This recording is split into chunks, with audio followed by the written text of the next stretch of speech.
All right, folks. Welcome to the Indigenous Health Rounds. My name is Kendall Ho. It's again is my privilege to be able to be here to open this session informally. Having said that, what I want to do is, of course, really want to acknowledge that this is the Vancouver Coastal Health iCON Indigenous Health Round that many of old friends are joining and many new friends are coming. Really want to welcome you to this place. I'd like to also acknowledge that this session today is occurring on the shared, unceded, and ancestral and traditional homelands of the Musqueam, Squamish, and Tsleil-Waututh people, otherwise known as Vancouver. I also know that many of you are in this region or in different parts of the province or even outside. You're very welcome to use the chat function and do your land acknowledgement at this time. We're very fortunate to have our speakers, Duane Jackson, Cooper Jackson, and Cathy Almost joining us today. So I'll be momentarily welcoming them to the session. But I'd like to begin today's session with an opening prayer by our Elder Glyda. Elder Glyda, thank you so much for being here. And then maybe I'll welcome you now to help us with the opening prayer. And then afterwards, it will follow by our presentation. Elder Glyda, over to you. Osiam Imot Swagan. Thank you. Just giving thanks for this beautiful day. And I hope you can all hear me. Can everyone hear me? Yes, I hear you. Thank you. Welcome again to this beautiful presentation, Walking Softly Through Mental Health.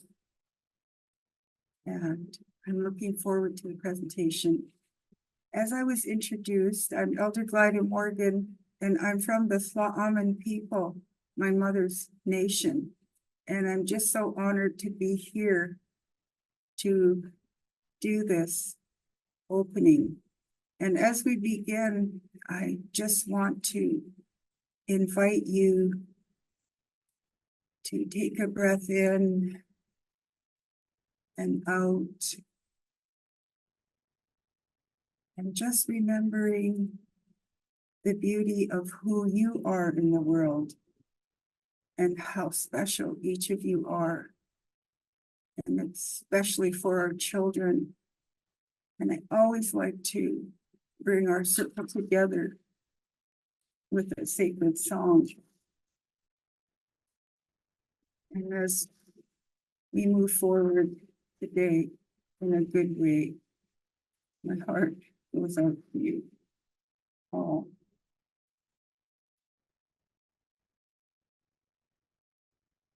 We are the children of the Lord.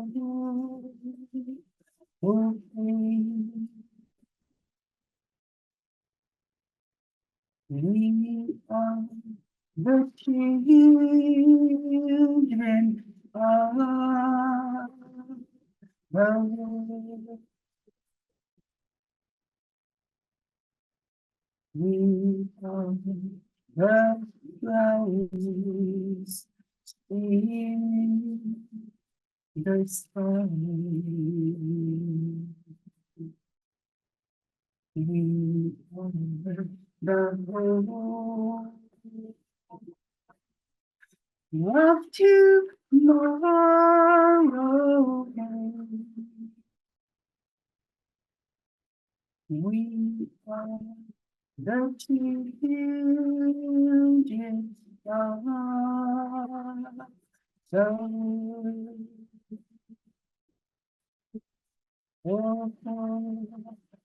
Lord.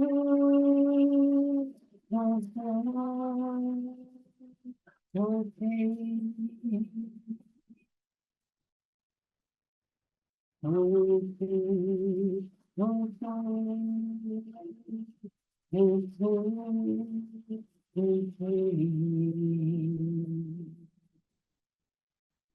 children of the world.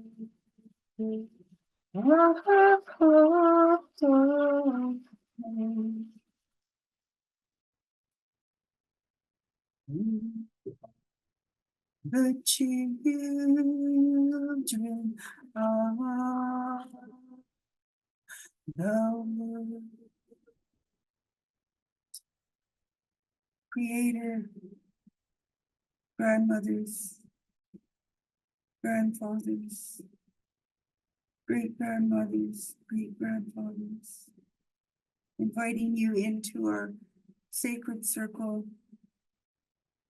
just honoring everyone here and all of our ancestors as we move forward in a good way. Just giving thanks for this day as we begin our journey for this amazing topic, which is about mental health and how important that is for each of you and for everyone. And just inviting in blessings as we start, and again giving thanks. Just praying for all the ones that are needing to be lifted up in a good way, and for all our sacred animals, the ones that fly, the ones that swim in our oceans, rivers, and lakes, for the ones that call upon our first holy Mother Earth, for the two-leggeds and four-leggeds. Prayers. Inviting prayers in for all the ones that are struggling with the many different needs, and asking for all of their needs to be blessed in a good and humble way, Creator. Again, I'm just giving thanks for each person here, just raising my hands in gratitude and thanking you again, humbly from my heart. OCM, Tauhx Gadx. Thank you. Thank you, iCON. Back to you. OCM.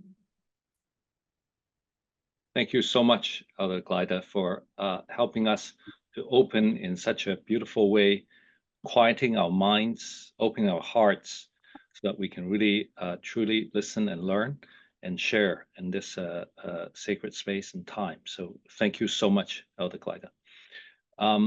I'd like to let everyone know that this session is recorded. Just as you've seen in previous sessions, the idea is so that we can share, we can revisit, and also we can continue to share the messages being here. So just want to let you know that this is happening. It is important that we love the interactions of this meeting. And so throughout the presentation, I welcome you to the chat space so that you can enter your questions or comments at the Q&A session after the presentation. We'll be exploring all those questions. So again, please feel free to use the chat space so you can enter there, and I will make sure that those comments will be posted and discussed. I would like to thank our partners, the Vancouver Coastal Health, also Vancouver Physician Staff Association, being able to support the establishment of the Engaging Physicians in Indigenous Cultural Safety, or EPIC task group. We want to thank First Nations Health Authority and Ministry of Health participating also in that meeting, in that EPIC task group, and ourselves from Intercultural Online Health Network being able to support that. I'll be posting the names of the members of EPIC task group on the chat to acknowledge all of their fantastic contributions.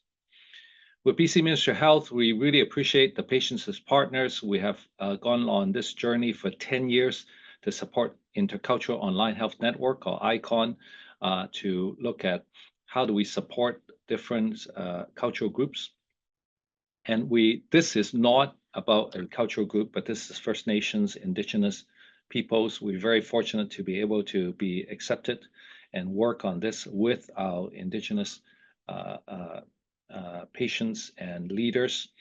And Ministry of Health is very supportive of continuing to working towards true and meaningful reconciliation by supporting opportunities for Indigenous peoples to be full partners in the inclusive and sustainable province we're building together. And so I want to acknowledge Ministry of Health in moving this forward so that the Truth and Reconciliation Commission of Canada's call for action, UN DRIP, and the Plain Sight report will be implemented and is ongoing to be implemented in British Columbia. I also like to acknowledge our partners at Vancouver Coastal Health and Indigenous Health. VCH plays a critical role in upholding the Declaration of the Rights of Indigenous Peoples Act, the Truth and Reconciliation Commission of Canada, and the 94 calls to action and in implementing the 24 recommendations. I would like to acknowledge the support of Vancouver Physician Staff Association so that we can work together to engage health professional committees and physician committees working together to build more cultural safety and environment to care for our Indigenous patients. So today we're honored to have Cooper Jackson, Duane Jackson, and Cathy Almost as our guest speakers today on walking softly through mental health. In today's session, our speakers will discuss the way to support Indigenous patients with mental health and culture based on Plain Sight recommendation number 17. I'd like to now open the stage and warmly welcome our speakers to introduce themselves. Cathy, should I pass it over to you first, or how would you like to move this forward? Thank you so much, Kendall. Absolutely. Duane Jackson, Nochle Na'in Jinjit Show Adili. Good to see all of you. So my name is Cathy. I am Gwich'in and Scottish on my father's side, and that's what I just spoke to you from the Northwest Territories. I'm part of I'm a member of the Northwest Territory Métis Nation, and I am Treaty 6 Cree on my mother's side. I will pass it over to Duane. Would you like to introduce yourself? And then Cooper. I'm also the Director of Indigenous Cultural Safety at Vancouver Coastal Health. So thank you, Duane. All right, thank you, Cathy. Amasa, good day. Lowa Yads, Dawai, Tim Wilps, what's some laha, what's a whitwi, is cast, the movement Lord, Lugal Am, Gordy, and Lil Gettin. My name is Lowa Yads. My given name is Duane Jackson. I am Giskas, which is fireweed of the Gittin Max Nation. I'm Old Hazelton. I am of the House of Fotsam Laha. Amaya, thank you. And then Cooper, would you like to introduce yourself? Hello. I'm Sinye Dewae, Sim Wilps, Watsam Laha, Wiltsa Whitley, Gisgas, Dim Wilbit Lo, Lugalam Gori, Nol Gettin. Good afternoon. My name is Sinye. My given name is Cooper Jackson. I am Gisgas, which is fireweed of the Gittin Max Nation of Old Hazelton. I am of the House of Watsam Laha. My heart is full to be here with you today. Amaya, thank you. I hope you saw a proud father there in his reaction to his daughter's introduction. And I see you're over the moon, Duane. Why don't you and Cooper both take yourself off of mute as we have this sort of casual conversation, if that's okay with both of you? Yeah, so well done. And it's so, I know what a privilege it is to be able to speak my language, and well done, Cooper, and in using your language as part of your introduction. And as we regain our language back, for those of you who don't know much about the past history, we had lost our language, and so we are gaining it back, and learning how to speak it is an important part of our introductions as we talk. So how do we know each other? How did we end up here? I just wanted to let you know that we know each other from work that was done in the past through Health Quality BC and the Patient Voices Network. Today we are sharing together, as Cooper and I actually work together on the Intercultural Online Health Network Committee. and it supports Indigenous health knowledge and sharing. And when we talked about sharing Cooper's story, she mentioned that it would be super helpful to have her dad as part of this kitchen table, as he was there supporting Cooper on her journey. So we'll move to the next slide and just talk to you about the learning objectives. And when we thought about what might be helpful, we thought about the in plain sight recommendations. So we wanted to be intentional about Indigenous mental health supports, and particularly recommendation number 17. We're super excited to be speaking to you today on how to walk softly in mental health. So maybe that would be a nice little segue, Cooper, into your traditional name and us even naming this session. Do you want to talk about that a little bit, and your name and how that, the importance of that? Of course, yeah. So I was just recently named in, I think it was April, I'm pretty sure. So this is definitely very new to me, and I'm very, very honored to have been given this name to carry and hold on to and represent. Amsinye means walking softly or walking gently, and it kind of goes into leading gently. And, Thank you so much for that. And that's what we're trying to do, is how can we help you to understand walking softly and what that looks like in mental health. So we'll move on to the next slide and talk a little bit about what brought us here today.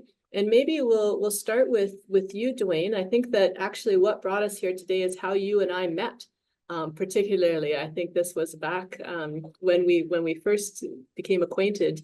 You were working in the healthcare system, working with the healthcare system, and Cooper, you also were in the healthcare system, sort of in a certain situation. So, Duane, yeah, do you want to talk a little bit about just how we met and what brought us here today in talking about mental health? Well, yeah, we got together around Cooper's journey through the healthcare system. And the struggles that she was moving through, and just really a comment on that name, right? It's so fitting because she did go through a period of time where emotionally she was really, really struggling, expressing at really, really high levels. But then when it came right down to it, and it came right down to representing her family and her house and her nation, her community, and her relationship, she would walk very softly and be in that space and belong there so well. And I think that's really what brought us to the work that we do, is understanding that you can sit and the discrepancies and the approaches to mental health, and you can do that all you want, or you can get involved and you can step into this circle and you can support the people that are working there, because they're not making these mistakes because they like, it's not a purposeful thing. They need to understand the understandings of Indigenous cultures. Right now we're teaching about Indigenous culture, but there's more than one, and they need to really move in this space. But also many of these cultures possess approaches to support and to understanding and to care that we can gift to these caregivers, and also help them to understand how to use them for their own mental health and for their own well-being, and to take care of themselves within these spaces. So I think that's really, for me, the invitation for me to come and do this work was really kind of a very organic approach to begin with. But then as we moved through it, we found places where it could be effective. And of course, too, with the voice of young people, where Cooper could be effective as well. Yeah, and speaking of the voice of young people, Cooper, would you like to just tell us a little bit about what brought us here today from your perspective? I think that sometimes we go through these experiences that are really, really difficult. And so, yeah, tell us what brought you here today to talk about this topic. yeah, so I have some notes. If you see me looking down, that's what I'm looking at. But yeah, I'm not going to go through my whole story because we'll be here forever. But I've struggled with mental health since very young. So that meant going in and out of the system, which was definitely traumatic, especially as a child who didn't know how to process any of it. The reason why I'm here today for this is it has a lot to do with my own healing journey. So I would love to give a big thank you to everyone who's here today, because it means so much to me to have people who want to sit and listen to what needs to be heard, and people who really appreciate it. So thank you for that. Yeah, so the healthcare system was very, very set on making me easily digestible for this place that we live in. And I'm not from this place, so that didn't work out very well for me. So I went towards who I could be to fit into this place in a way that helped me instead of the people around me. So I've always believed that was a big issue for me, is everything had felt wrong. Everything had felt like I just wasn't fitting perfectly, and everything wasn't as easy as it looked for other people. So now I focus on making a home and a life that fits me. And a lot of that has been connected to my culture and going back to the land, going back to feeling connected with this world as a whole instead of this place that we were put into. Yeah. Thank you for that. And I know when we were doing the planning, you talked about the hospital and just sort of your approach to the hospital. Like when you went, you had a feeling. Do you remember the feeling that you mentioned talking about as part of your care? Yeah, so it was difficult to even go and get care at a certain point. So I had stopped looking to the healthcare system because I didn't exactly feel worthy of care due to the care I was receiving. So going there kind of just stopped searching out help, seeking out other people that could help me, just kind of stopped. And yeah. Yeah, and that is something that people don't understand, I don't think, is just that not even feeling like the hospital was a safe place to go for the care that you could receive. And so here you are not feeling worthy of care at a place where that hasn't been the safest place to go even. And that's just one of those things that makes you pause as somebody who hasn't experienced that. So thank you for sharing that. And then the other thing that you talked about was maybe not being seen as a person. Why did it feel like that? Yeah. So I find that it's a difficult thing, especially talking to doctors when you're treating someone who is a patient. That's kind of your main focus, is what's wrong with them. And I was seen as, or I felt like I was seen as what was wrong with me and what needed to be fixed instead of a whole person, because I have a lot more to me than all of that. And a lot of that was what I needed to focus on for my healing journey. So, yeah.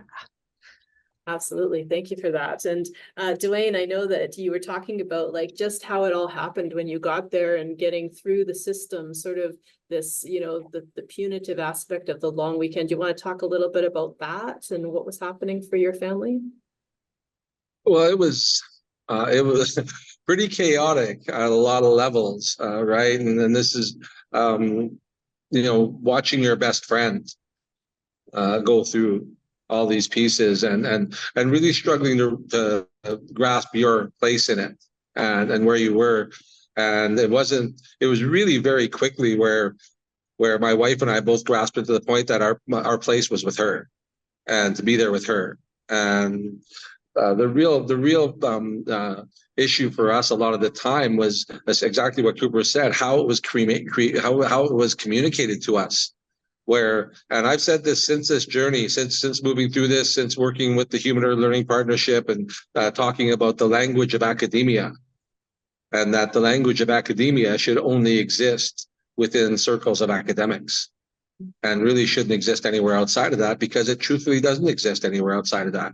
And that was really a lot of it is we're being, it really felt a lot of the time like we were part of their process, and the process itself wasn't really in service to us. Now I'm saying without the pieces that were offered to us and everything like that, our story probably would have been much different, maybe not as successful as it has been. But that doesn't take away from the fact that the journey was flawed at best.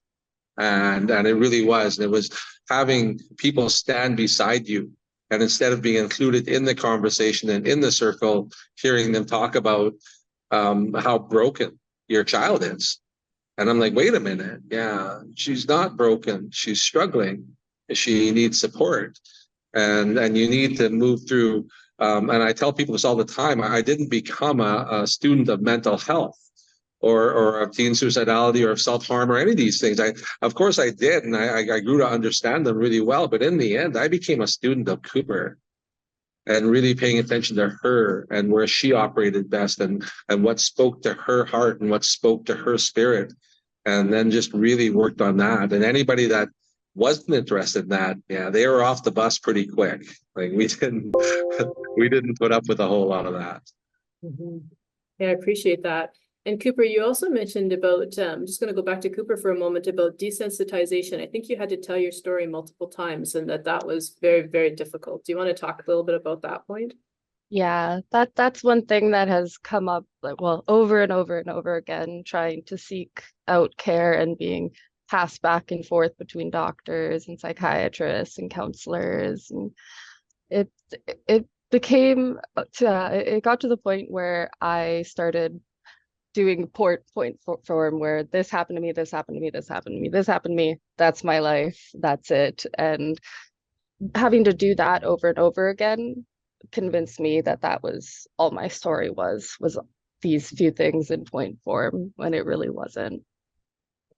So much more to it, right? Mhm. To you as a person, to your journey, to your healing Yeah. process. Yeah, absolutely. Absolutely. I think we're ready to move on to the next slide, both of you. Yeah.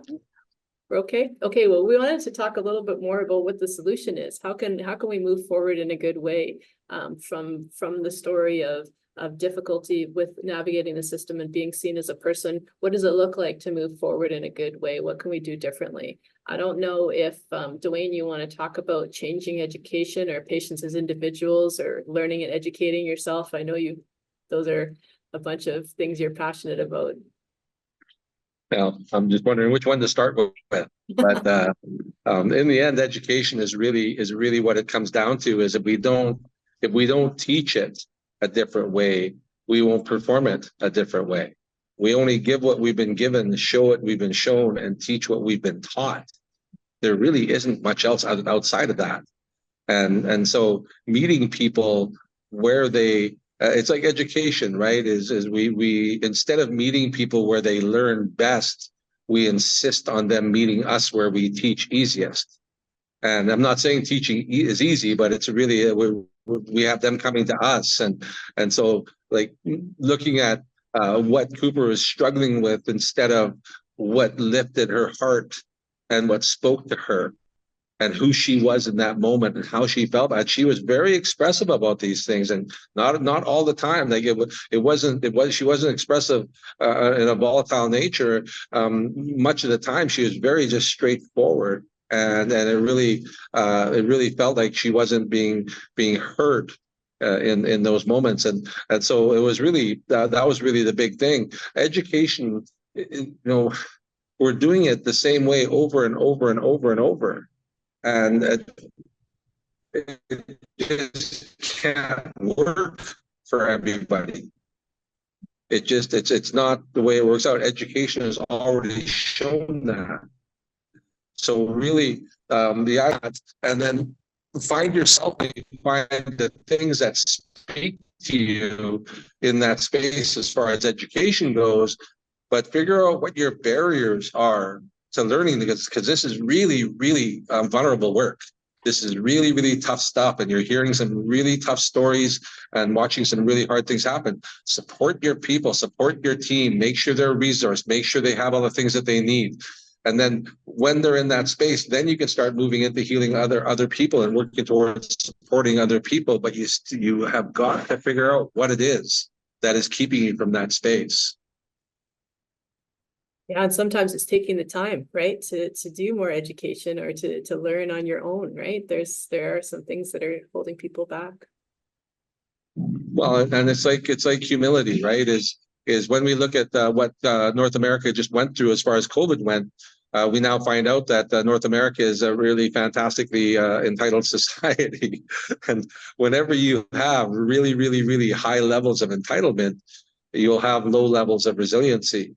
And wherever you find low levels of resiliency, it's usually because of very low levels of humility. And humility is really just your ability to get out of your own way. It's just the idea of it is to accept that there are things at play here that may be out of your hands. And the best place to start teaching this ideal is with children, because they're going to run into things that they will not understand. Guaranteed. They just don't have the tools. Yeah, and speaking of children, you talk about you bring up a good point about how do we address stigma and how do we change our language? I don't know, Cooper, if you have any suggestions for us about language changes or you know, the fact that you're ready to share your story today. I know you said telling it multiple times, it ended up being a checklist, but now we're removed from it for a while, and so now you're feeling more comfortable and confident about what had happened, and now you're ready to talk about it. So either one of those points, I don't know if you want to expand on those. Yeah, well, I think one thing that has been brought up to me not too long ago, is just a couple of years ago, that I had never even thought about, is the language of like talking about how Indigenous people are higher risk. And it's not, the wording sounds so bad because it's not the fact that they're Indigenous, that they're at risk. It's the place that they've been put into, it's the world around us, it's society, it's the system, it's all of that. So it has nothing at all to do with being Indigenous. Great point.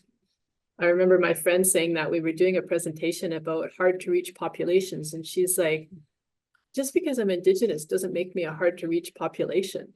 And so it was just an interesting concept, just exactly what you're talking about, like that. So thank you for that. That's totally true.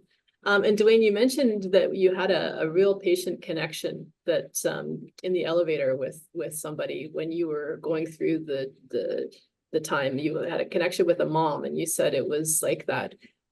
Finally, somebody else who's going through the same thing. What was that? Why was that important or significant?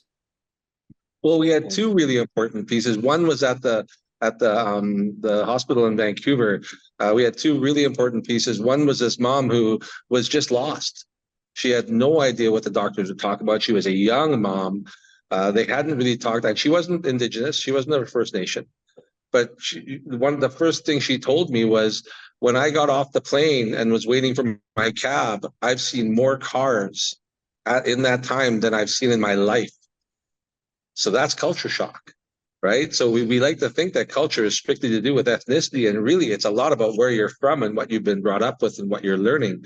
And she was in tears. Where you come out of a conversation with the people who have your child in care, and you're more confused than when you walked in, that's not right. She should walk out feeling more comfortable than when she walked in. She should come out feeling safe when she walks in. When she walks out. The other part was actually with Cooper and I at the hospital in Prince George, and we had these two nurses in the elevator with us, and the one nurse said, "Is this your daughter?" And I said, "Well, yeah, it's my daughter." And so she pointed to the nurse next to her. She goes, "This is my daughter." And it was so cool. It felt so good. Like I was sitting there looking at her, because this is a woman that had actually come out of retirement to work in that ward with her daughter, because her daughter had basically asked her to. And I looked at that and I went, okay, we got another couple in here that are doing the work. And it really did. It opened up my eyes to a lot of things in that space. And that relationality point, because I think there's a lot of isolation that goes on in mental health. Do you want to talk about that, either one of you, the relationality aspect of somebody else going through the same thing and being able to share common feelings or whatever you were able to share through that? Well, I can speak to that, as the relational pieces are the stuff. Like, that's what we're looking for. So how I determine my approaches to things, how I did, like, now after I've moved through this space and had those experiences, is it or is it not relational? And that's how I determine how I move into these points of working with the people, that not only the caregivers, but the people that are looking for care. Right. Yeah. Yeah, and Cooper, you want to talk about the picture there? That's an awesome photo. Tell us what's happening in that picture and where you're at. Oh yes. Yeah, that was out when we went food fishing, and that is me getting a fish. hands deep in it. My father taught me. Yeah, I'm definitely missing that right now, jarring fish and doing that. Because when we go out for our community, and we make sure everyone has what they need and are set for the winter and all that. Yeah, so it's always a really good feeling doing that. It's more than just going out and fishing. Yeah, absolutely. Well, can I comment on that? Ask her Uncle Shorty about her. Because the first time her Uncle Shorty seen her dress salmon, if you notice, she's not wearing gloves. Very hands-on.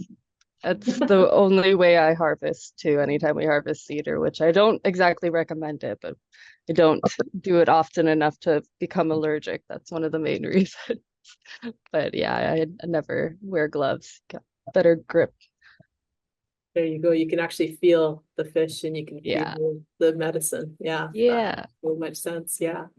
We'll move on to the next slide where we're actually talking about this recommendation. So I don't know how many of you know about the In Plain Sight report, but we're going to put a link in the chat for those of you who haven't had a chance to read the report. And the importance of this report was that Mary Ellen Turpin-Lafond was commissioned by the Ministry of Health to investigate about whether there was racism for Indigenous people particularly, and what that might look like. And 8,000 people told their stories. And out of that, recommendations came. And one of the recommendations had to do with mental health particularly, which is why we thought we would talk about this recommendation in and of itself. So we wanted to put it up there on the screen for you so you could see it, that the BC government and First Nations Health Authority demonstrate progress on commitments to increase access to culturally safe mental health and wellness and substance services. So that's part of what we were talking about today. So what does it look like to have culturally appropriate materials? And I know that nation-based was something that you were super passionate about, Duane. I don't know if you want to expand on talking about what that looks like to be a learner. And I know you talked about that last slide, but I'm sure that there's more to add about nation-based learning. Well, I got to work on a social study and history teacher trainer for a college and university, and the author, who's a good friend of mine, was trying to follow the calls to action on education. And I told him, I said, well, you actually only have to follow one. And they said, what? But there's like 9. I'm like, yeah, but you actually only have to follow one, really. And so what's that? Culturally appropriate materials, which means you must be nation-based. You must be understanding whose house you're in. You know, who is the host nation? How do they do things? And then if there are people like in Prince Rupert, like in Prince George, like in Vancouver, if there are people that are not of that traditional territory, then you really should, I'm not saying you got to go out and find, like if you look at the 32 separate language groupings just in BC, I'm not saying you got to go out and find 32 separate sets of culturally appropriate materials for each person that you're gonna meet. I'm saying you have to recognize that and honor it and understand that they are from someplace else. You can't throw dream catchers and medicine wheels at everything, because that's not my people don't use dream catchers. My people don't follow the medicine wheel. Like, it's just there's I'm not saying these are bad constructs. If they bring you peace, if they bring you healing, awesome. Use them. I'm sure that people that traditionally use them aren't going to say no, give it back, because that was never our way either. But I'm saying you really have to look at where you are and who you're dealing with. This is really the big piece. And then the nation-based understanding of things isn't new. The land acknowledgement isn't new. Before first contact, we always honored whose house we were in. Rules of the house you are in, not rules of the house you are from. Well, and so where would somebody go to find out nation-based learning? I know that that's something that people are wondering. So, even to take care of your background in your nation with the Gittin-Macs, where can people find information about that? The internet is a fantastic tool. I'd be very, very careful.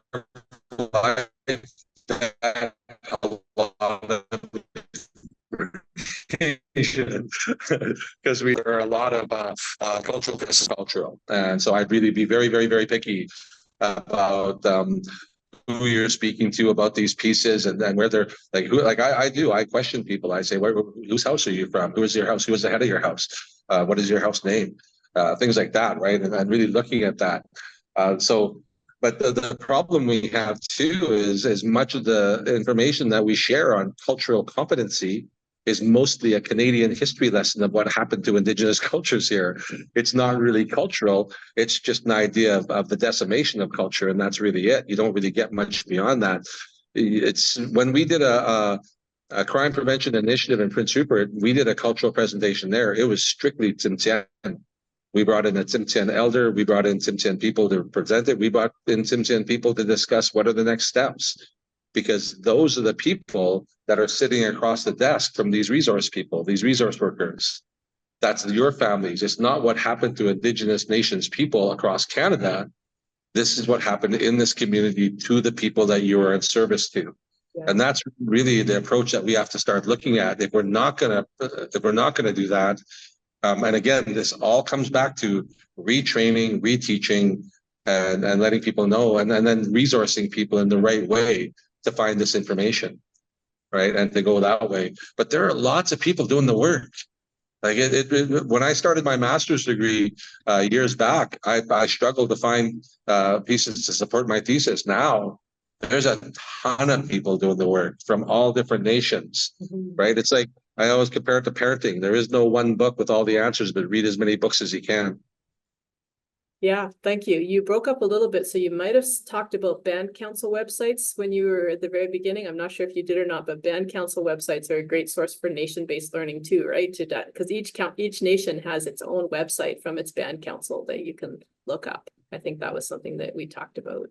And then no, absolutely. Sorry. Yeah. Go ahead, Duane. No, absolutely. That's exactly what I was saying. The internet is a great tool, but keep digging. Keep digging. Absolutely. Yeah. And then have you leaned into culture yourself? Like sometimes you see Indigenous people, Cooper, who haven't leaned into culture. What's sort of happened that's disconnected us from culture in your mind? What comes to your mind? Well, there can be so many different reasons. There are people out there that don't lean into their culture due to the racism that people receive. There's people who don't even have the chance to, due to their ancestors either have passed or they don't live through it themselves due to what they had went through in the past. So yeah, things like residential schools and day schools have done their job well at crushing our culture and making it so that our generations that live today don't have an easy way to receive it and learn it. Yeah. And what's the importance of listening? What's the significance of listening for you, Cooper? I know you said that was an important principle when you think about mental health and you think about what practitioners can do is listening. What does that look like for you? Well, I think it leads into being seen as a whole person very well, because you have to sit there and listen to me and respect me as I am. And I think actively listening to someone shows that, just shows that you want to know everything they're saying, know everything that they are, and respect it as it is, as it comes out of their mouth. Hearing it as it is difficult when you know all of the symptoms and issues that kind of come behind it. As like someone that works in the medical field, it can be hard to listen fully when you have answers in the back of your head that you're already trying to figure out. Yeah, that's that walking softly part, right? Trying to actually listen to understand, maybe. Yes, listening to understand, definitely. Totally. And showing kindness and empathy, right? Like, I think that's something that everybody can do, but it does take extra time. And it's super important for us to, some of us, it comes naturally to, and some of us, it doesn't come naturally to. Definitely. Yeah. No, it is something that you kind of have to be that kind of person to do. But in one thing I want to mention is like a lot of this stuff we're talking about, this is not specifically for Indigenous people. This is just for people. Like people just want to be treated like this, treated like a person. And that's our culture too. We don't do anything that is mainly just for us and for us to keep and to make things easier for us. It's making things easier for everyone. And that means the doctor and the patient. Yeah, totally the truth. Well, let's move on to the next slide, which has some actual practical ideas of how to help people lean into culture, or what do mental health cultural supports look like for Indigenous people. Let's start off with the photo this time. Cooper, you want to talk about the picture at the top right there with you and... Yes, that is the last time we dragged my grandmother up a hill to go harvest some cedar, and she loved it. She was so awesome. So yeah, that was the last time I was able to be on the land with my grandmother, and it was wonderful. So we harvest traditionally for my grandmother, and I haven't gotten to get out this year yet, but I'm definitely going this weekend. That's a for sure, because I've been missing it. And she told me that I can't come and see her again until I'm done harvesting. So yeah. That's fantastic. Thank you so much. So I've heard culture saves lives. Like, what does that mean to you, Duane, when you hear culture saves lives, and what does that look like? Well, it's excuse me, I got a little choked up there. So that's Cooper's fault. Just gotta blame it on Cooper. It's about values and virtues. It's about an operating structure in the way we approach things and the way we see things. Like, North America is very much a product-based society. If there was a culture to North America, it would be quantity and product. What we're looking for is quality and process. And the belief within Indigenous cultures, almost primarily across the board, and like Cooper said, very inclusive understandings of things with across the board, across Turtle Island. But really, it's about honoring processes. It's about being qualitative consistently. And our belief really is that if you are consistently qualitative in your approach to creating relationship with your patients, qualitative in your approach to creating relationship with yourself, then the quantity will just show up. It'll be the pieces around that are that we must have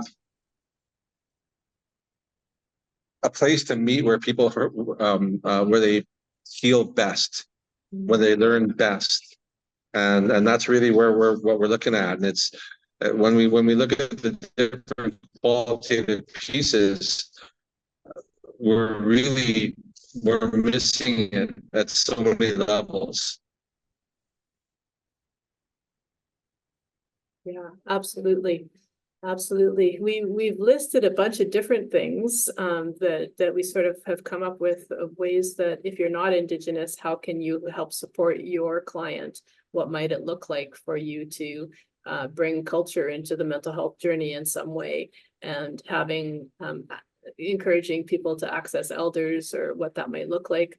I do think that there's sacred spaces in each of the hospitals and different places people can go to smudge, particularly if that's the practice that person does have. Any other suggestions from this list, Cooper, or anything that helped you particularly? Yeah. So one big thing is that I was never really given access to any kind of cultural care in any way, except for one place that I went to, and huge thanks to that place, because it was a wonderful experience. They had a whole ward set up just for Indigenous care, and that basically just meant that there was always elders available. They could help smudge you. There was one day where we jarred fish together, and I got to teach people how to dress and jar fish. And it was all just kind of getting back into that place, which was something that I was definitely lacking in a very medical looking building that was stuffy and all white and definitely felt like a hospital. So yeah, that was something that was absolutely wonderful, and it felt like I was very at home in that space. Fantastic. So that was part of your healing journey, right? Those aspects of it. And Duane, you made a comment about communication of medication changes. Like, sometimes that happens, but it's not communicated to the patient. Did that happen to you, I think?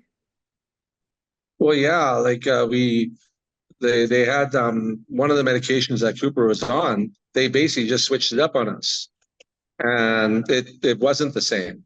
I don't know I don't know what happened within the communication at that piece, and so they just figured because it says it does the same things, it would react the same way.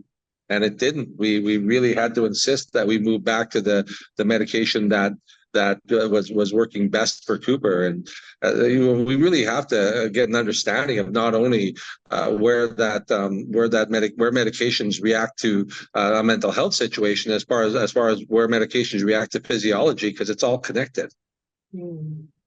Right, totally connected.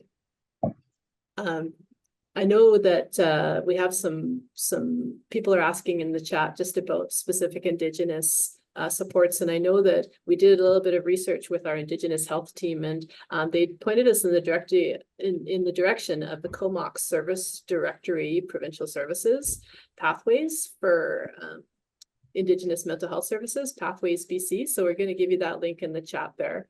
And there's also a Big Worry Strong Spirits Youth Helpline, which there's a referral needed for, but it is available to Indigenous people through Pathways. And then there is an online counseling services that's free for all ages, and they speak different languages. They speak Cree, Inuktitut, English, French, and Ojibwe in that service. And then, of course, the Canadian Mental Health Association has recommended resources. So we've just wanted to try to see what we could do. And I'm going to bring it back around to art a little bit here. And I know that your family is super creative in so many ways, and that I don't know if you want to talk about this art piece. And then I know, Duane, you know Michelle Stoney and just what she's doing with her art. But Cooper, I'll let you start with just talking about that piece if you wanted to say anything about it. Is that the piece like at the bottom there? Yeah. Oh yeah, so that's one of my favorite pieces that I've done. I think it's downstairs framed right now. And yeah, it was a transitional kind of piece. It's all one scene, but I kind of sliced it and did different colors, so it kind of blended. Yeah. It's gorgeous. Yeah, that's cute. Yeah. And I can see the one scene, like you said, and then you've made it sliced and just that's a creative way to show the one, and it's all the land, right? Yeah. You did it in different ways. Yeah, really, really cool. And then do you want to talk about art or Michelle Stoney or just Yitsan?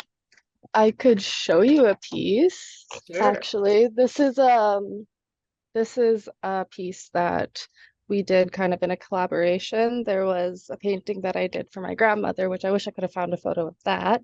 And it was a painting of Roche de Bol is the English name. I think that might be French, but it's Stegiot in our language, and it's one of my grandmother's favorite mountains back home. So I painted that for her, and then my cousin Michelle Stoney ended up making it into a piece of jewelry. And yeah, so there's the mountain on there and some trees, and she put fireweed in there, and then an abalone stone. Oh, gorgeous. That's so awesome. Thank you for sharing that. Actually, Stegiatin is my background. This is a picture that I took of your home territory. So very appropriate. That's part of why I put it up today, because it is your home. And I wanted to just, honor that and with the picture. But yeah, thanks for sharing that. And Michelle Stoney is, she is an amazing artist, and her artwork is available on Etsy as well to purchase. If you're ever going through the Hazelton area, that is where you can find her. But Duane, I think do you have something to add there? Well, just we did a youth conference a few years back, and we brought Michelle in, and she brought canvases and painting supplies for all 115 participants. And one of my favorite things about it was we had a couple of participants there that were a little bit on the rangy side. People Oh, for some reason you're on mute, Duane. There we go, you're back. Okay.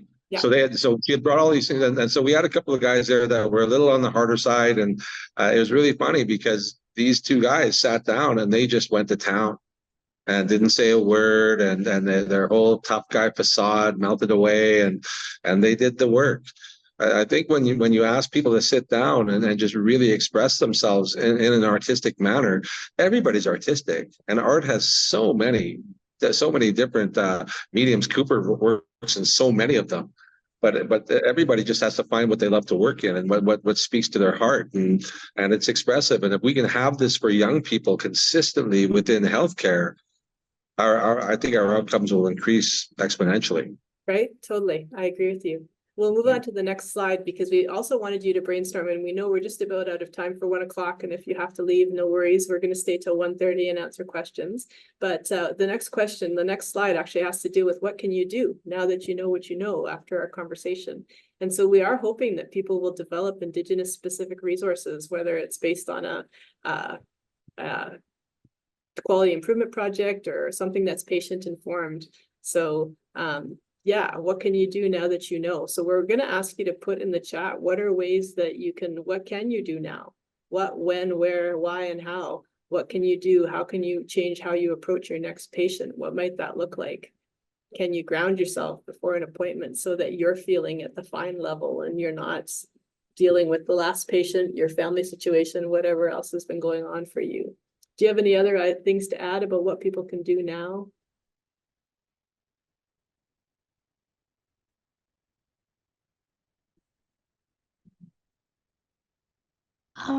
Yeah, be bought into the person that you're working for. That's a big piece. I know, like, I personally work in a shelter, and the people that I work for are not the people that employ me. The people I work for are my clients. Those are the people I'm there for. They're exactly who I'm there to support. So I'm very bought into exactly who they are and what they need. Totally true, right? There's something called the National Collaborating Center for Indigenous Health. Did you want to comment on that, Duane, at all? Well, it's a group that I worked with quite a bit. They have a ton of parenting resources. I got to consult on 4 different parenting resources. They have resources. They ran a whole series on With Dad. So the males involved in parenting and things like that. So I've done a lot of work with them. Reach out to as many groups that are doing the work as possible, and that's really what we want to do. And gain understanding. Knowing is not really the secret. Understanding is the secret, because through understanding you create empathy, and through empathy you can now create forgiveness. And forgiveness is actually where the work starts. Totally. Forgiveness is where the work starts. Absolutely. So yeah, what does it look like to look at Indigenous specific podcasts and learn about mental health and Indigenous ways of being and knowing that way? And the calls to action, right? Everybody can take a call to action. I was just listening to Justice Murray Sinclair talk about that everybody could take a call to action, truth and reconciliation, and make it personal and just start talking about it in your conversations with people and really own it yourself. What does it look like for us to do that? So I love all the ideas that are going on in the chat. People keep on posting really important things about ways that they can lean on to what they know, and now that they know. Just as this last minute before 1 o'clock, Cooper, did you want to talk about any of the artwork that's up on the screen right now? I just want to mention that you're muted, Dad. Okay. Yeah. Those are just a couple different pieces that I've worked on. I don't exactly have a specific style that I do. I just kind of do whatever feels good, whatever looks kind of funky or maybe a little bit weird, because that's what I'm into. One of my big ones is those the skull face, like clay face bunnies. I've been working on making lots of different teddy bears. I have another one here, but I didn't think people would like them as much as they actually do, but I ended up doing a little craft fair table with my dad, and these are definitely something that I absolutely love working on. And yeah, and I've also painted my whole life. Another thing I work on is crochet. My grandmother taught me how to knit, so that's where that started. And then I ended up teaching myself to crochet. But yeah, I just kind of make things that sometimes look a little weird and maybe a little funky. That's really cool and funky. Yeah. Thank you. Thank you so much for sharing that. That's great. I'm guessing, Kendall, we'll move on to the questions section right now. And I know that Duane's going to close us off at the end. And then I think that if Elder Glida is here and wanted to participate in any of the questions, I think we would welcome that too. Yeah, no, Hand it over to wow. you. Duane and Cooper, thank you so much for excellent sharing. And Cathy, again, thank you very much for your excellent moderation and also your comments. Lots of wonderful comments from the audience. Amazing. Let me first start. Maybe Lucille, thanks for at 12:39 p.m. If you want to follow along, I'm just going to go back to the chat. Thinking that I feel like I'm sitting and listening to some old souls sharing amazing experiences and lessons. So thank you so much. Fantastic comment, and I completely agree with that. Carl at 12:41 asked, are there similar initiatives elsewhere in Canada? I think he's referring to the nations-based learning initiatives. Are there similar initiatives elsewhere in Canada? If so, do you learn together? How do you do that? Thanks, Carl, for that question. Duane, maybe can I direct that to you to start? Well, there are many groups doing the work. I recently attended an event in Winnipeg with Healthcare Excellence Canada, and their group out there. So there's a ton of people doing the work, and you can reach out to healthcare groups across Canada, as well as start just really paying attention to postings from Indigenous nations. LinkedIn, there's postings there all the time. Corporate groups that have put together Indigenous teams. One of the ones I worked with was Bird Construction. Has their own team. If you look at the city of Vancouver, the city of Vancouver is the very first municipality in all of North America to put together a team around UNDRIP, around the United Nations Declaration on the Rights of Indigenous People, and it's being led by a Tsimshian woman. It's being led by Michelle Bryant-Rebel. The work is being done. The cultural safety and humility health standard that is now in every hospital in BC is the first of its kind in North American history. So there's a ton of work being done. You've got, and then if you want to look at resources around it, you think about this, there are 32 separate language groupings just in British Columbia. So that's 32 separate languages that can't understand one another. Then you go across Canada, what is now called Canada, and you'll find upwards of 62 separate language groupings. Of those 32 language groupings we have in BC, there are over 300 separate dialects of those languages. Okay, so that's how many cultures you now have to pull from and to have a look at and decide, because many of them hold the same values and virtues, especially around inclusivity. Many of their approaches will work, but this is really important to understand. Even the topography of the land will change the language in which those values and virtues are presented. A river nation will teach respect different from an ocean nation. A plains nation will teach respect different from a mountain nation. So it's always looking at these pieces and going, okay, well, how does this apply? There's transferable skill in all of it. You'll find transferable skill in all of these pieces. And that's all we got to look for is this idea of what can be supportive in these pieces and in these places. That's amazing, Duane. Thank you very much. And we'll certainly endeavor to try to put as much resources as I know for EPIC, we have a web page. We try to document those, but of course, it's an ongoing learning.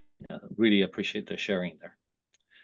I'm going to go to Kat in the Q&A.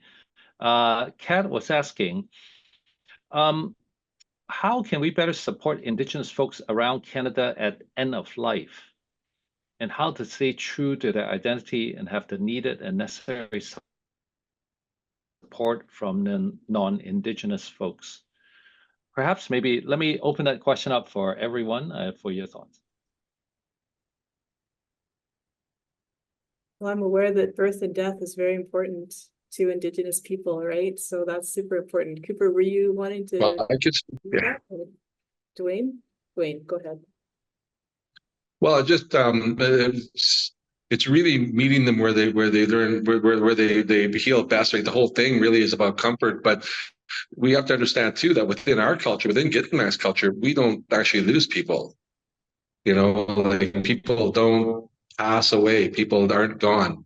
It's not the way it works out. They make their journey, and we support them in moving into that journey positively. So each culture will have a different way of approaching this. We'll have a different way of understanding it.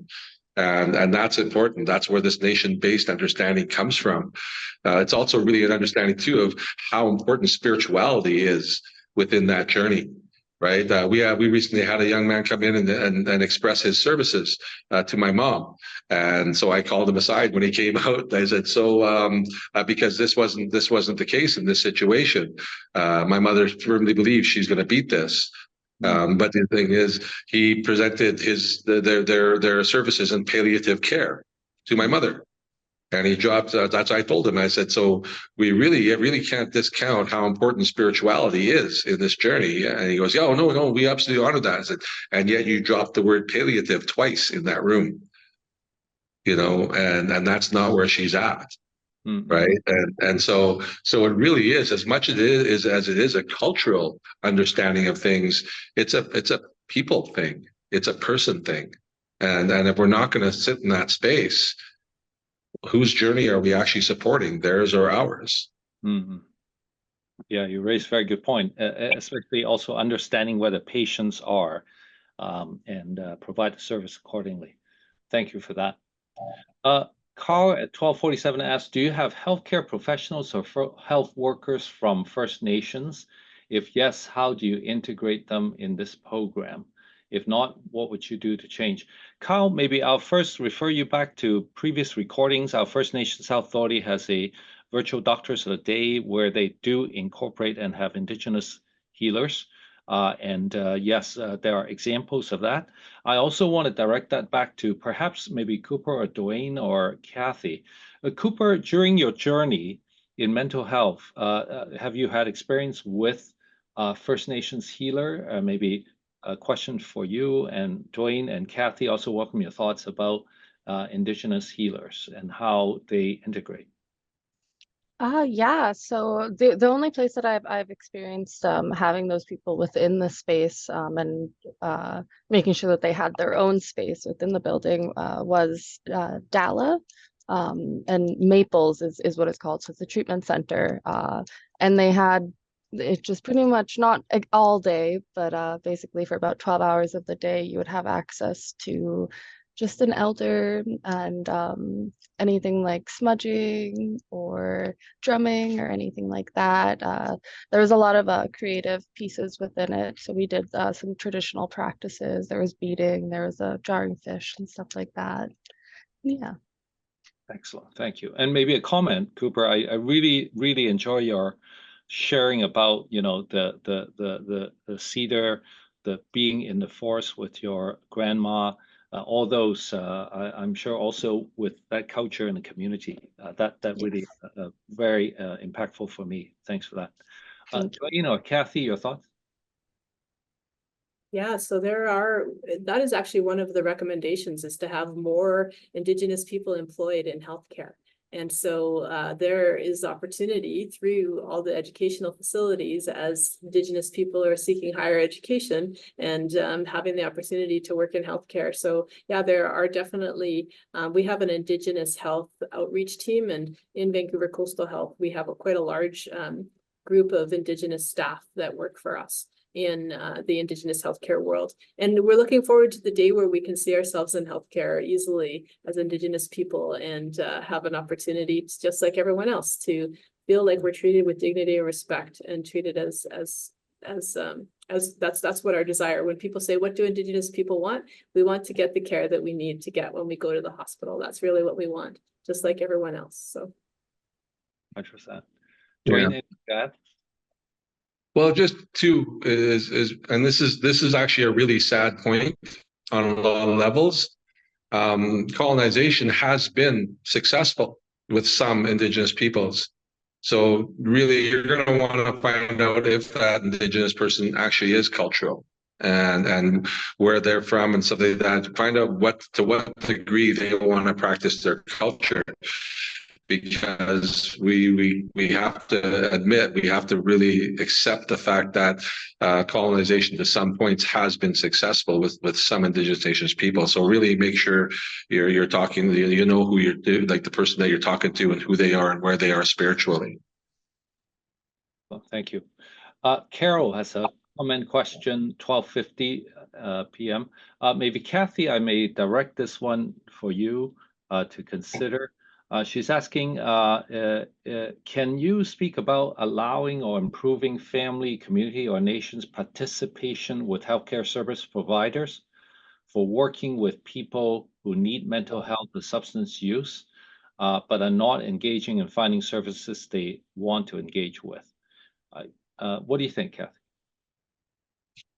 Yeah, that's an interesting question. I'm just trying to find it here in the chat. Yeah, 12:50. 50. Yeah. There we go. There it is. I see it. Yeah. So how can we allow and improve nation's participation with healthcare service providers so that people, I just have to understand it even, so that people who are working with people who need mental health care but are not engaging or finding services they want to engage with. Yeah, that's a difficult one, because as Cooper found, when she was even looking for services for herself, right, that were cultural, there wasn't a lot being offered. And so that is the disconnect. So what does it look like? How do we improve participation with healthcare service providers? It's a deep question in so many levels, because the healthcare system hasn't been a safe place for Indigenous people to go, for us to go. And so there are so many barriers to our care in asking for help. Number one, that is not easy for us to do.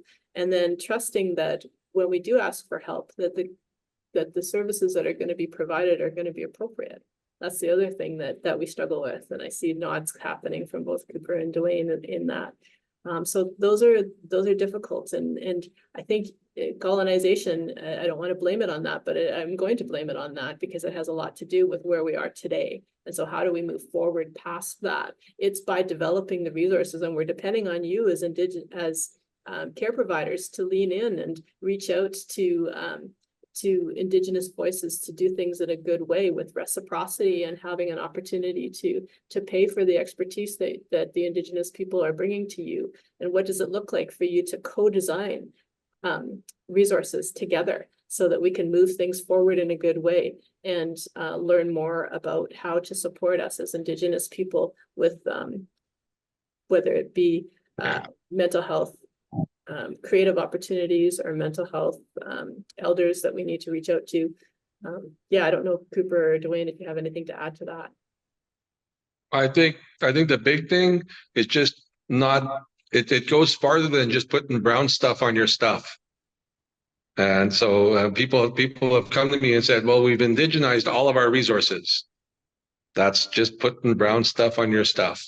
That's basically what you did. And so it's about really taking your team and getting them to understand Indigenous culture and move into that space.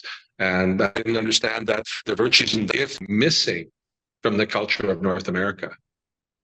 And so, yeah, so it really comes down to that is how deeply, like I said, in a product-based society, path of least resistance is a value.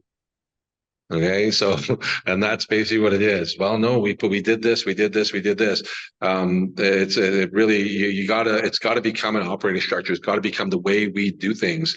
And if we think about it, those things were being done for 10, 15, 20,000 years, as opposed to 250.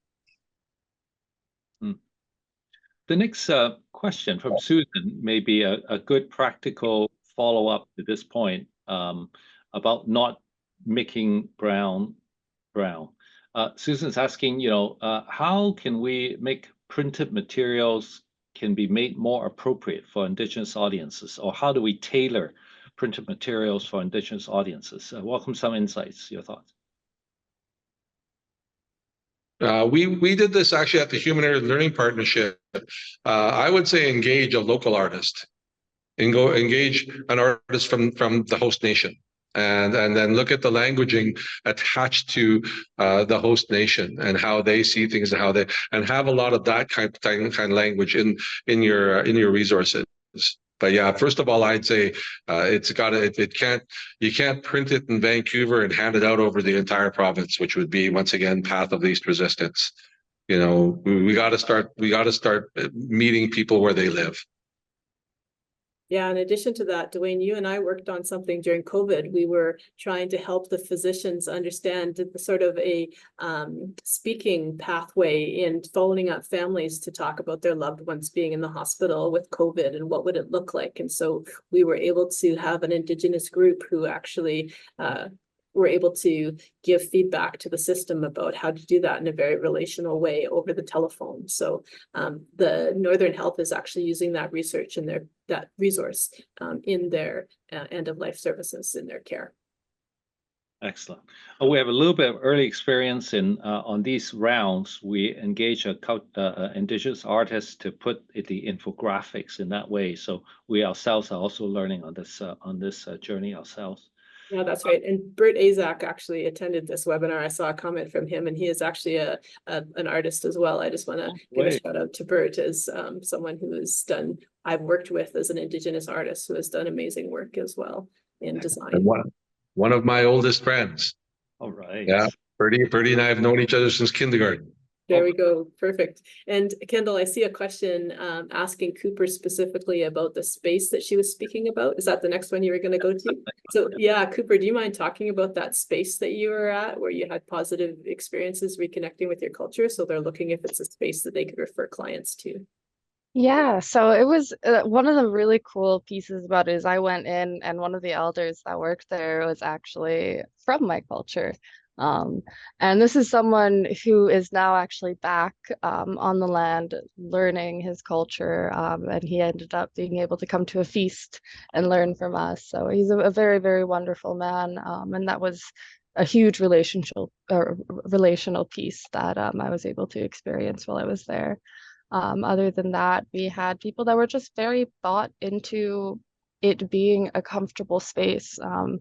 I remember we had a young man who was very, very against his family's religional kind of views.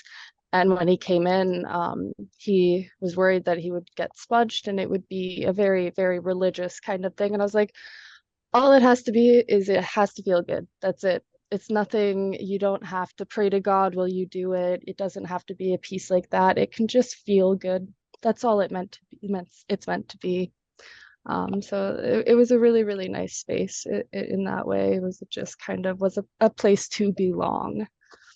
And I definitely needed that within that treatment center. But it's Maples is what it was. And I've been there. Dala is one of their spaces that they do. It's a 3-month treatment. And then they have Response, I think it is a 1-month kind of treatment center.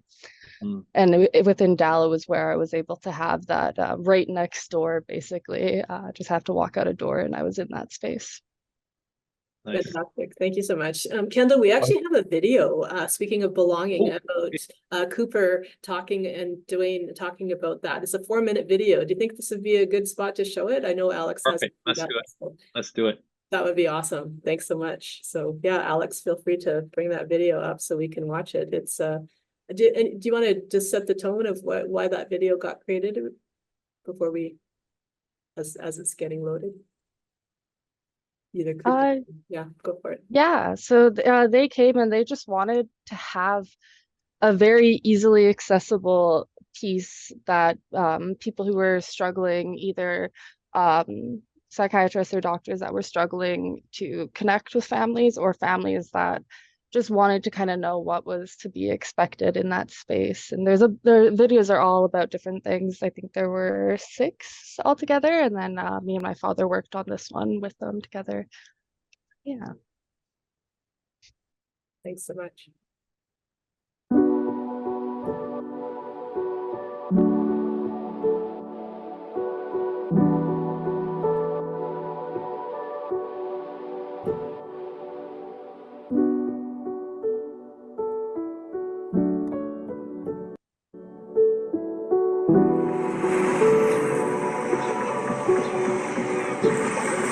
One of the best pieces of learning I've done in my medical education is cultural competency. And the idea basically is making sure that the environment and the culture that systems put in, whether it's a school or a hospital, respects the cultures of people, especially people in minority or underprivileged positions. And in Canada, one of the things we struggle with the most is cultural competency towards Indigenous people.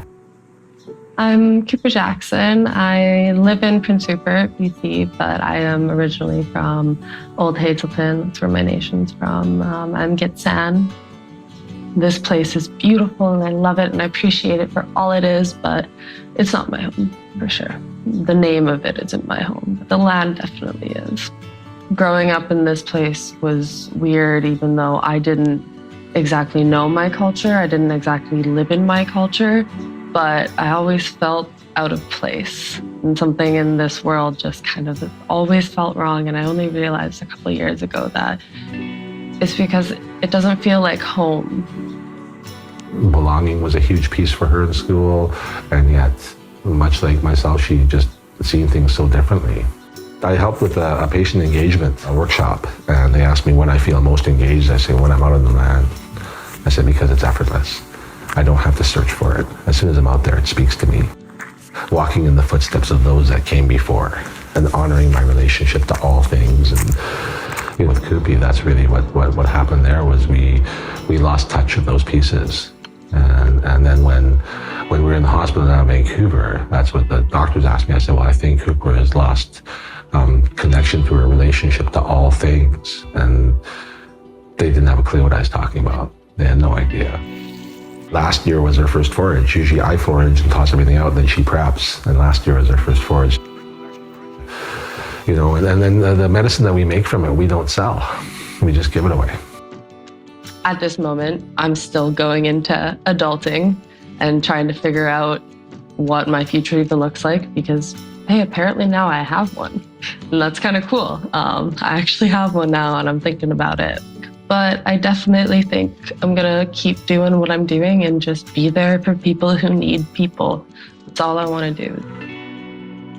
If we really want to see a change in what happens to oppressed Indigenous people, we need to make sure that the policies and procedures and everything we do doesn't come from a colonizing place or an oppressive place, but it comes from a place that comes from the culture and honors and respects that culture. And I think we're still a far way away from that. It's not about blame, it's about understanding, because through understanding, you can now create empathy. And then through empathy, you can now create forgiveness. And forgiveness is where the work starts. And so my sole focus through the whole thing was the unlived life and protecting that unlived life, because I lived mine already. I'd done a ton of stuff in my life. Like in our culture, anything you do 100% solely for yourself is a waste of spirit. You should be doing it for the next generation.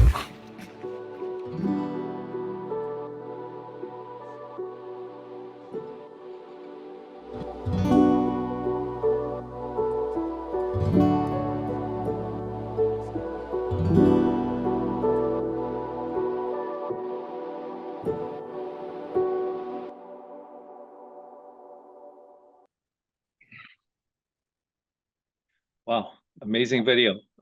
Thank you so much for sharing. And Delphi just wrote, what an incredibly moving video. Thank you so much. Because of time, unfortunately, I think we may have to bring the session almost to the end. But before that, I will be inviting Duane to share. Just prior to that, I'm just going to open a poll questions to you folks. And if you can give us your response, overall, do you think you've learned, whether you've learned something in this session? And if you can take maybe half a minute to quickly fill out that poll. And then we'll have another poll questions. And then Duane, I would love to take the time to then invite you to close for our session. Again, I also appreciate many of you who put in a lot of your own reflections, what you plan to do, and what are the next steps you take. This is so not only affirming, but also help me to learn from you. So really thank you, audience members, for your excellent questions, comments, thoughts, and action points that you Great. So maybe we'll move to the next question, Alex. Thank you. So strongly agree that you learned something in this program. Really appreciate that. Alex, is there a second poll question? Yes, kind of. All of them have been launched already. Oh, they've been launched. Oh, Yeah. okay. All So right. participants can just scroll down, and I see a lot of them are already answering them. So thank you, Yeah, everyone. very good. Boy, am I behind on my technology. Thank you so much, folks, for doing that. So maybe what we'll do is we will end the poll now. Thank you so much. Again, also on the chat, there's a link. We'd love to get your evaluation and feedback of the sessions, and also what else you'd like to hear. But let me immediately bring it back to Duane. And Duane, thank you so much for you, Cooper, and participating in this panel, and Cathy doing so well and moderating this. Duane, I invite you to help us close the session well. Duane? Okay, I'm still looking at the poll. Am I supposed to be still looking at the poll? Oh, no, that should be ended by now. So you can end the poll on your screen too. Yeah. Okay, cool. There it is. Okay. I appreciate it. Thank you so much for the invitation. That video holds a very, very special place in my heart because I got to watch Cooper along that journey. And then speaking of this gentleman, that we talked about humility, and remember that everybody needs to remember that humility is your ability to get out of your own way. Okay, and so this gentleman came from having Cooper in his care to moving into a space where he needed to learn things, and he accepted this learning from somebody that already been in his care. And the level of humility attached to that is fantastic. Like, just to be able to understand that you can learn from the young people. The truth is, they probably see the society better than we don't really see, and so we really have to accept that. So what I'm going to do is I'm going to share something with you that is a poem that I wrote a while back, and it's really how we meet people where they live, where they learn, where they heal best, but it's really about us as well. And my educational background is early childhood development, so I base a lot of my approaches on that. And this is called Feeding the Wolf. And it's really about what makes you laugh loud, sing loud, play loud, and dance loud. And do you feed that? Okay. So feeding the wolf, it's that place that makes us dance, that makes us sing and jump and play, that place that raises our hands and our hearts and celebrates us and rejoices. It is a place of the journey, on the journey, a place of exploration and adventure. That place within that sustains us, that lifts and carries us, and feeds the wolf that forever runs and forever hunts that which embraces us. If we can move into that space, learning just happens. It actually cannot not happen. So celebrate yourselves every day. I raise my hands to all of you for attending today, for being interested in this work, for the reaching out.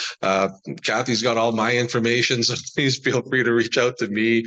And then there's Cathy also has copies of that poem. So I'm going to put her on the spot and say, if anybody wants a copy of that, please feel free to grab a copy of that. It's my gift to you. Wow, amazing, Duane. Thank you so much. I'm going to invite Elder Glyda to close for our session. Before I do that, I just want to post thank you for the Engagement Physician Committee, all the members for organizing the IHR rounds, Indigenous Health rounds. Thank you very much. And again, thank everyone for being here. Elder Glyda, love to have your closing words.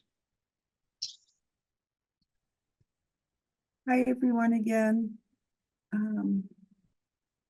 I just want to say, emo swag and raising my hands to you, Cooper and Duane, and just wanting to share that I do also have a daughter who has a mental health Axis 1 illness, and so I can really relate to everything what you're saying.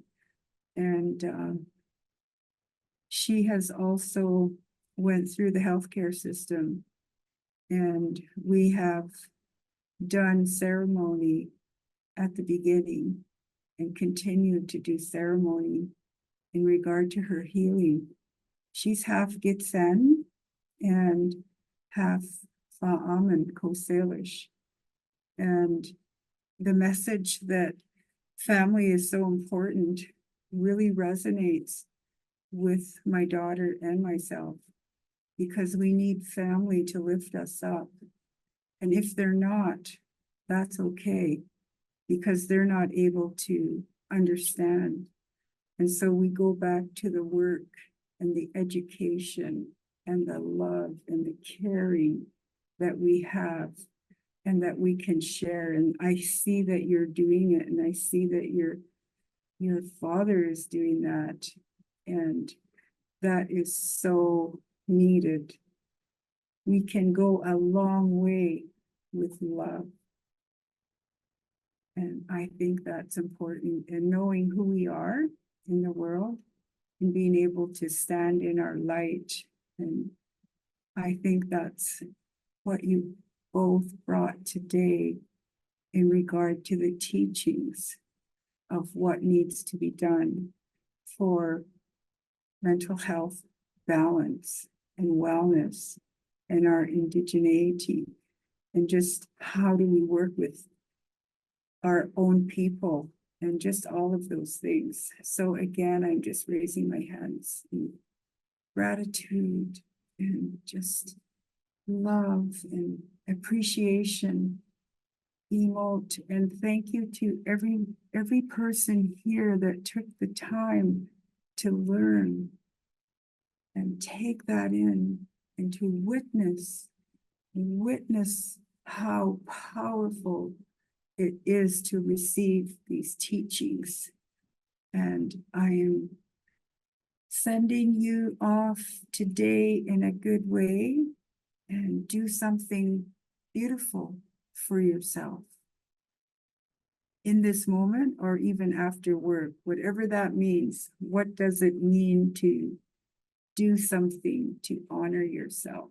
I think that we need to honor ourselves a bit more as we walk in this beautiful world, walking softly. So I thank you all, and much love to you. And I hope to see you again. Everyone, have a beautiful day. Imot again. Thank you. Thank you very much, Elder Glyda. Thank you, everyone. Have a wonderful afternoon. Look forward to seeing you all again next time in the Indigenous Health Rounds. Thank you, folks. Bye-bye. Amiya, thank you. Amiya, thank all of you.